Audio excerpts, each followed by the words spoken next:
This is the story of fiber, the nutrient the entire food industry convinced you was saving your life, and why it might actually be the reason your stomach never feels right. For decades, you've been told to eat more fiber, more whole grains, more fiber bars, more psyllium husk. Your doctor said it, the cereal box said it, the government food pyramid said it, and you believed them, because why wouldn't you? But here's what nobody told you. Not all fiber is the same, and the specific type that's been pushed into nearly every processed food on the market since the 1980s? It doesn't feed your gut the way you think it does. In fact, for millions of people, it's doing the exact opposite. This video is going to show you exactly which fiber is the problem, why the food industry keeps selling it to you anyway, and what you can do starting today to actually heal your gut. Stay with me, because the answer is going to change the way you grow. Let's talk about what's actually at stake here, because this isn't just about feeling a little bloated after dinner. Your gut microbiome contains roughly 100 trillion bacteria. Scientists at the Human Microbiome Project have called it a second brain. It controls your immune system, your mood, your metabolism, your skin clarity, even your ability to sleep. When the wrong bacteria take over, and they will take over if you keep feeding them the wrong things, the consequences aren't subtle. We're talking chronic inflammation, brain fog that won't lift, stubborn weight gain that no diet seems to touch. And here's the betrayal that made me want to make this video. The food industry has known for years that certain types of fiber selectively feed harmful bacteria. They've known, and they kept putting it in your food anyway, because it's cheap.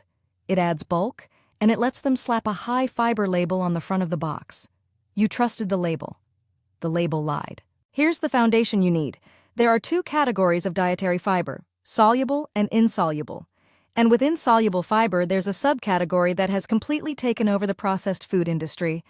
It's called isolated or synthetic fiber. Things like inulin, chicory root extract, polydextrose, and maltodextrin. You'll find them in products marketed as gut-friendly. Think Fiber One bars, Quest protein bars, low-carb breads, and dozens of yogurts that claim to support digestion. These isolated fibers were engineered to survive the journey to your colon intact, which sounds great in theory.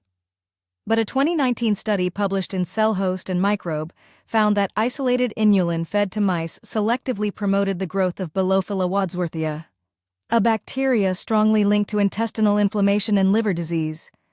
The natural whole food fibers found in things like cooked lentils, green bananas, and roasted root vegetables? Completely different response. The bacteria they fed were the protective kind. So the question is, which fiber have you been eating more of? Here's where it gets even more alarming, and this is the part that most nutrition channels completely skip. Small intestinal bacterial overgrowth, or SIBO, affects an estimated 1 in 3 people with IBS symptoms, and researchers at Johns Hopkins have identified one of the primary dietary triggers: fermentable, isolated fibers fed too quickly into a gut that's already imbalanced. You know what that means in plain English? If you already have even mild gut dysfunction, which statistically you probably do, eating the fiber the food industry is selling you could be actively feeding a bacterial overgrowth in your small intestine.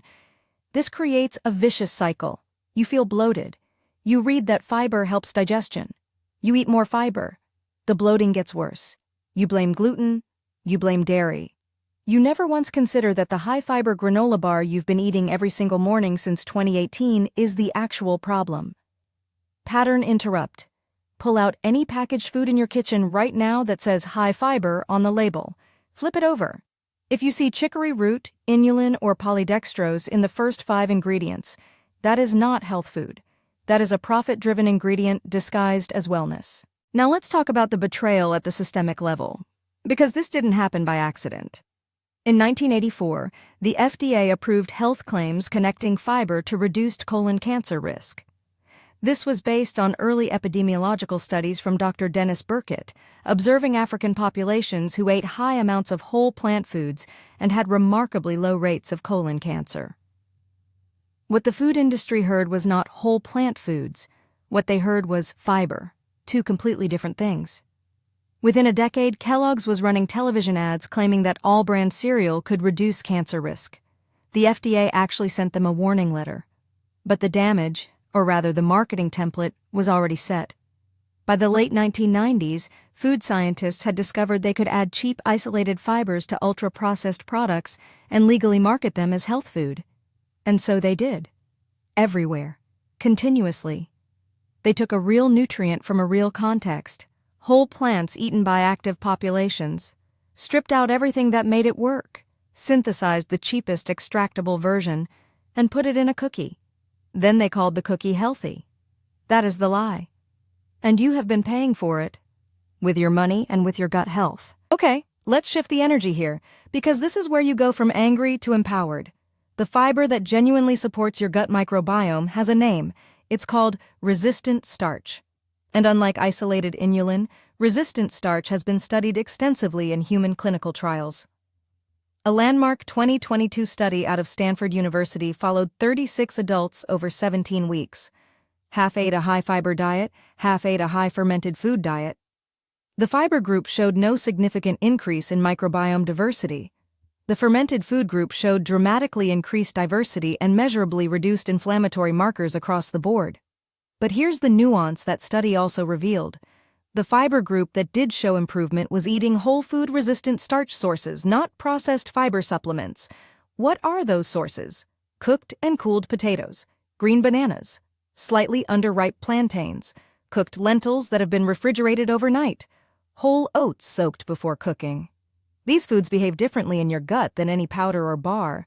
They feed bifidobacterium and lactobacillus, the exact strains most associated with reduced anxiety, stronger immune response, and stable body weight. This is what the fiber bar was pretending to do. This is what actually does it. Here's the final piece of the puzzle.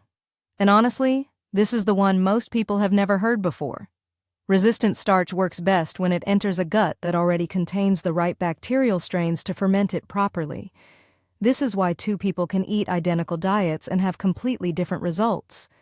If your gut bacteria are depleted from antibiotics, chronic stress, years of processed food, or alcohol, even the good fibers won't do their job efficiently. The bacteria simply aren't there to process them. This is where traditionally fermented foods become non-negotiable, not optional. I'm talking about real sauerkraut, not the pasteurized stuff in a can. Kimchi, kefir, water kefir, miso, and naturally fermented pickles. These aren't trendy wellness foods. Fermented foods have been part of nearly every traditional culture on Earth for thousands of years. The Koreans have been eating kimchi for over 2,000 years. Eastern Europeans have been fermenting vegetables since at least 500 BC. The disappearance of these foods from the modern diet correlates almost perfectly with the rise in autoimmune disease, IBS diagnoses, and anxiety disorders over the last 60 years. Correlation isn't causation, but it is a very loud signal worth paying attention to. Let's bring this all together, because there's one thread running through everything we've covered today. The food industry took a truth that fiber from whole plants supports gut health and extracted the cheapest, most scalable version of it, stripped of context, stripped of the living ecosystem of nutrients it came with, and sold it back to you as a health product. They didn't just lie to you about fiber. They made you distrust your own body.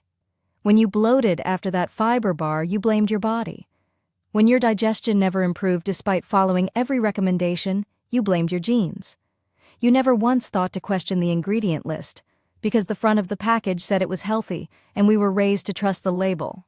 That trust was exploited. And the way out isn't a new supplement or a more expensive protein bar. The way out is going back to the basics that actually worked. Whole food-resistant starches, traditionally fermented vegetables, and a gut environment that can do what it was always designed to do. Your body isn't broken. It was just given the wrong inputs. And that is fixable. So here's exactly what to do this week. Step 1. Audit your pantry. Remove or stop buying anything with chicory root, inulin, polydextrose, or isolated fiber concentrates in the ingredients. Step 2. Add 1 resistant starch food per day. Cook some potatoes or lentils, refrigerate them overnight, and eat them cold or reheated the next day. The cooling process is what creates the resistant starch. This is actual food science, not a gimmick. Step 3, and this is the one that will accelerate everything, start fermenting. I know that sounds intimidating, but it is genuinely one of the most beginner-friendly things you can do in your kitchen. A quality fermentation crock makes the process almost foolproof. You pack vegetables, add salt, weigh them down, and let time do the rest. If you want a guided approach, a good fermentation or probiotic cookbook will walk you through everything from basic sauerkraut to gut-healing kimchi with zero guesswork. I've linked options in the description that I personally use and recommend, real tools for building a real gut microbiome, not a supplement that replaces the work. Before you go, if this video made you see your grocery cart differently, do me one favor. Share it with someone who's been struggling with gut issues and has no idea why. They've probably tried everything the label told them to try. Maybe this is the video that finally gives them an answer. Drop a comment below telling me, what high-fiber processed food have you been eating that you're now going to flip over and check the label on? I read every comment and I respond to most of them. I genuinely want to know. And if you want to go deeper on food science that the industry doesn't want you thinking about, subscribe and hit the bell. Because we go places on this channel that most nutrition content won't touch. Thank you for watching. Now go check that ingredient list. Disclaimer.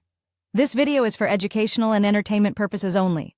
Nothing constitutes professional advice of any kind.